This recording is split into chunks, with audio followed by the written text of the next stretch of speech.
Global skill development mission में आपका स्वागत है। हेलो फ्रेंड्स, पाइथन सीरीज में आपका स्वागत है और मेरा नाम है वरिंदर सिंह। पिछले सेशन में हमने देखा किस प्रकार से हम डेटा टाइप में न्यूमेरिक डेटा टाइप का प्रयोग कर सकते हैं।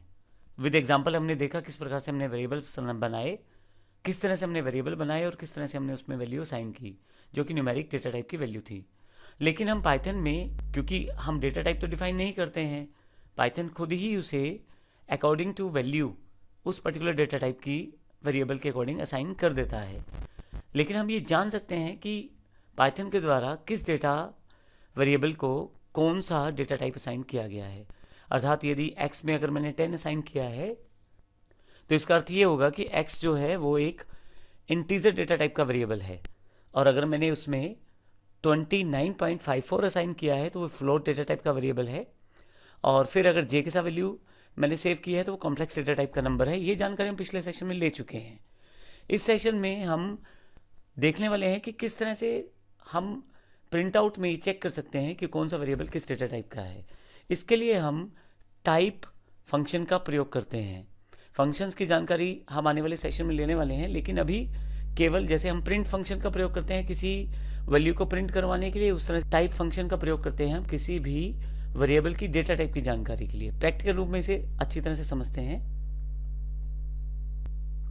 यहां मेरे पास x, y और z तीन वेरिएबल्स यहां मैंने डिफाइन कर दिए हैं।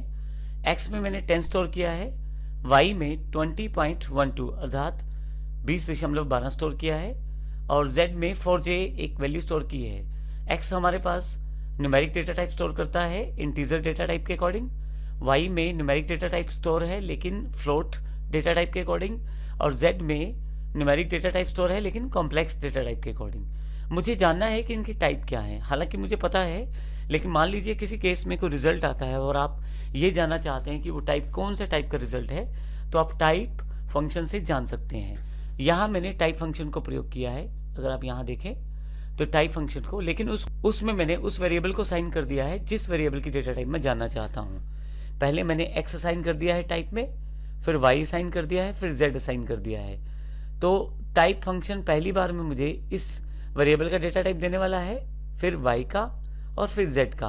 अब यहाँ ध्यान रखिए, ये जानने के लिए आउटपुट को मैंने प्रिंट करवा दिया है प्रिंट फंक्शन के साथ। अब यहाँ देखें, प्रिंट के साथ इस डेटा टाइप जो भी टाइप फंक्शन के द्वारा वापस दी जाएगी उसे प्रिंट करवाने के लिए मैंने प्रयोग किया है।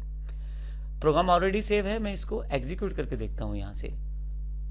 Python numtype1.py। अब आप देखें आउटपुट क्या है। Class int, class float, class complex. जो x वेरिएबल है उसकी जो क्लास है या जो डेटा टाइप है, एक तरह से मैं इसे ऐसा कह दूं तो वह इंटीजर है। y वेरिएबल जो है उसकी जो डेटा टाइप है वो फ्लोट है, और z जो वेरिएबल है उसकी डेटा टाइप कॉम्प्लेक्स है। तो इस तरह से हम देखते हैं कि अगर हमें किसी वेरिएबल की डेटा टाइप की जानकारी लेनी है कि यह वेरिएबल किस तरह का वेरिएबल है, किस तरह की वैल्यू स्टोर कर सकता है, उसके लिए हम टाइप फंक्शन का प्रयोग कर सकते हैं। आने वाले सेशन में अभी हम डेटा टाइप्स को कंटिन्यू रखेंगे। धन्यवाद।